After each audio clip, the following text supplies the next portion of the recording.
Moussa marche lentement dans les rues froides de Paris. Le vent d'hiver souffle sur son visage fatigué. Ses chaussures sont usées, son manteau trop léger. Autour de lui, les lumières brillent, les gens rient, mais il se sent invisible. Il est arrivé du Sénégal il y a 2 ans, plein de rêves. Aujourd'hui, il vit sans papier, dans une petite chambre humide qu'il partage avec 2 autres hommes. Chaque jour, il travaille au noir sur des chantiers, pour quelques billets, en gardant toujours un œil derrière lui. La peur d'un contrôle de police ne le quitte jamais. Mais ce soir, en rentrant à pied pour économiser le ticket de métro, il pense surtout à sa mère malade au pays. Elle croit encore qu'il a réussi. Il n'a jamais eu le courage de lui dire la vérité. En tournant dans une ruelle sombre, quelque chose attire soudain son regard. Un sac noir posé près d'un banc. Personne autour. Il s'arrête, surpris. Son cœur bat plus vite. Il regarde à gauche, à droite. La rue est vide. Ce sac, qu'est-ce qu'il fait là, seul dans le froid? Moussa s'avance prudemment. Le sac est en bon état, presque neuf. Il se baisse lentement, regarde encore autour de lui. Aucun bruit, aucune caméra visible. Avec hésitation, il tire doucement la fermeture. À l'intérieur, des liasses épaisses de billets. Des billets de 50 et 100 euros parfaitement rangés. Il referme aussitôt, choqué. Ses mains tremblent. Son souffle devient court. Non, ce n'est pas possible. Murmure-t-il. Il soulève le sac, lourd, très lourd. Peut-être 100 000 euros ou plus. Son esprit s'emballe. Est-ce un piège? Une caméra cachée? De l'argent sale? Il s'assoit sur le banc, le sac entre ses jambes, le cœur battant. Les minutes semblent des heures. Une petite voix intérieure commence à parler. Avec cet argent, ta vie peut changer. Tu peux payer les papiers, aider ta mère, recommencer à zéro. Mais une autre voix répond. Et si ça t'attire des problèmes? Moussa se sent pris entre la peur et la tentation. Sa vie ordinaire vient peut-être de basculer. Moussa ferme les yeux. Il imagine une autre vie. Il se voit dans un vrai appartement, propre et chaud. Il s'imagine envoyer de l'argent à sa mère, payer les soins médicaux, et surtout, ne plus vivre caché. Il rêve de pouvoir demander ses papiers sans crainte, ouvrir une petite boutique comme au pays. Il pense aussi à Aïssatou, cette jeune femme douce qu'il croise souvent au foyer. Il n'a jamais osé l'approcher sérieusement. Mais avec cet argent, il pourrait peut-être fonder une vraie vie. Son cœur se remplit d'un mélange étrange, joie, espoir et culpabilité. Il rouvre les yeux brusquement. La réalité revient. Ce sac n'est pas à lui. Et garder cet argent, ce serait voler. Mais en même temps, qui l'a laissé ici? Et pourquoi? Ses pensées s'entrechoquent comme des vagues. Finalement, il décide de ne pas rester dans cette ruelle. Il prend le sac, le cache sous son manteau et marche rapidement vers sa chambre. Il se dit qu'il réfléchira au calme. Mais au fond de lui, il sait qu'il vient d'entrer dans une histoire dont il ne contrôle plus rien. Dans sa petite chambre, Moussa pose le sac au sol.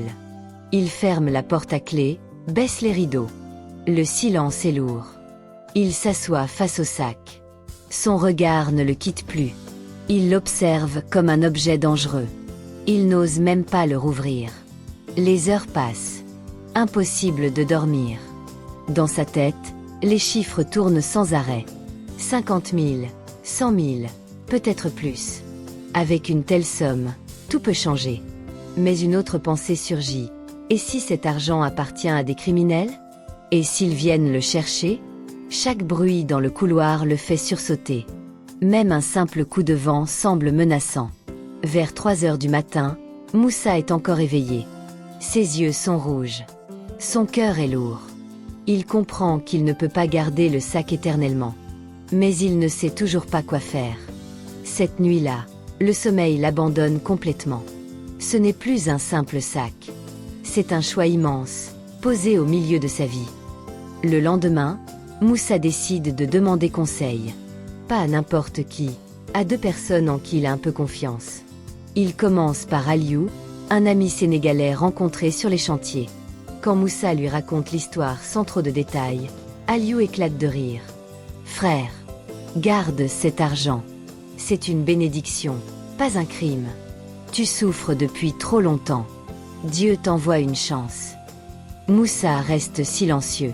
Les mots d'Aliou font écho à ses propres tentations. Plus tard, il parle à Mère Awa, une vieille dame respectée du foyer. Elle écoute calmement, puis lui dit d'une voix douce. « Mon fils, l'argent peut t'aider aujourd'hui, ou te détruire demain. Ce n'est pas le sac qui décide. C'est ton cœur. » Ces paroles restent dans l'esprit de Moussa longtemps après. Deux avis opposés. Deux chemins possibles. Il réalise qu'au fond, la décision lui appartient seule. Et c'est justement ce qui lui fait peur. Les jours passent, mais Moussa n'a toujours pas pris de décision. Le sac est bien caché sous une planche de son lit, enveloppé dans une vieille couverture. Il fait comme si de rien n'était, mais à chaque fois qu'il rentre dans la chambre, son regard se pose dessus malgré lui. La tentation devient plus forte. Quand il voit des hommes élégants en costume marcher dans la rue, il pense « Moi aussi, je pourrais vivre comme eux ». Quand il reçoit un appel de sa mère, qui lui raconte qu'elle n'a plus les moyens d'acheter ses médicaments, il serre les dents, le cœur brisé. Chaque problème de sa vie semble avoir une solution simple, ouvrir le sac et prendre juste un peu. Mais il sait qu'il n'y a pas de « un peu » dans cette histoire. La nuit, il fait des rêves étranges. Il est riche, heureux. Puis la police arrive et tout s'effondre. Il se réveille en sueur, le souffle court. Moussa sent bien que le temps joue contre lui. Plus il attend, plus la ligne entre le bien et le mal devient floue. Un soir, alors qu'il rentre au foyer, Moussa remarque quelque chose d'inquiétant. Une voiture noire est garée à l'entrée de la ruelle où il avait trouvé le sac. Deux hommes sont à l'intérieur. Ils semblent attendre ou surveiller. Son cœur s'emballe. Et si ce sac appartenait à des trafiquants? Et s'ils avaient retrouvé la zone? Il accélère le pas, sans se retourner. Ses mains deviennent moites. Cette nuit-là, au foyer, il entend des pas inhabituels dans le couloir. Des voix basses. Il retient son souffle. Pendant quelques secondes, il croit qu'on vient pour lui. Le lendemain, il déplace le sac et le cache dans un autre endroit plus discret, au fond d'une vieille armoire cassée. Mais la peur ne le quitte plus. Il pense même à quitter la ville. Fuir pour tout recommencer ailleurs. Mais fuir, ce serait aussi abandonner tous ses efforts, ses rêves et sa dignité. Moussa comprend que garder ce sac, ce n'est pas seulement risqué, c'est dangereux. Très dangereux. Quelques jours plus tard, alors qu'il marche dans la rue, Moussa aide une vieille dame à porter ses sacs de course. Elle le remercie avec un grand sourire et lui dit simplement « Mon fils, le bien attire toujours le bien. Parfois, il faut juste attendre un peu. » Ces mots paraissent simples, mais ils le touchent profondément. Il réveille un souvenir. Son père, assis sous le grand baobab de leur village, lui disant souvent « Moussa, la vraie richesse, ce n'est pas l'or. C'est ton nom propre. » Ce soir-là, il rentre chez lui, s'assoit devant le sac et reste silencieux longtemps. Pour la première fois, il ne le regarde pas comme une chance, mais comme une épreuve. Il se demande quel homme il veut devenir. Un homme qui prend ce qui n'est pas à lui? Ou celui qui reste fidèle à ses valeurs, même dans la misère? Ce questionnement profond change quelque chose en lui. Un déclic, discret mais puissant, commence à naître. Moussa décide de comprendre d'où vient cet argent. Il commence discrètement à lire les journaux gratuits, à écouter les infos dans les cafés, les gares, les épiceries. Il ne parle à personne, mais il observe. Un soir, alors qu'il prépare son dîner, il entend à la radio un témoignage qui le fige. Un commerçant marocain s'est fait voler une importante somme d'argent destinée à construire une école dans son village. La police n'a aucune piste pour l'instant. Son cœur se serre. Ce n'est peut-être pas une coïncidence. Il ouvre le sac et regarde les liasses plus attentivement. Certaines sont marquées de tampons bancaires marocains. Les paquets sont soigneusement préparés, avec des étiquettes indiquant des montants précis. Le doute se transforme en certitude. Cet argent n'est pas celui d'un criminel. C'est de l'argent honnête, destiné à une noble cause. Moussa repose les billets, profondément troublé. La situation vient de changer. Ce n'est plus seulement une tentation. C'est une responsabilité morale. Cette nuit-là, Moussa ne ferme pas l'œil. Il reste allongé sur son lit, les yeux ouverts dans le noir. Dans sa tête, les voix se mêlent. Celle de sa mère, celle de son père, celle de la vieille dame, celle de sa conscience. Il pense à sa vie actuelle, à tout ce qu'il endure. Puis il pense à ce commerçant qui veut construire une école. À tous ces enfants qui comptent peut-être sur cet argent. Il comprend alors qu'il doit faire un choix clair.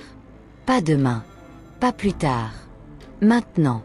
À l'aube, il se lève, lave son visage à l'eau froide, enfile sa chemise la plus propre. Il prend le sac, le serre contre lui et sort de la chambre d'un pas décidé. Il ne dit rien à personne.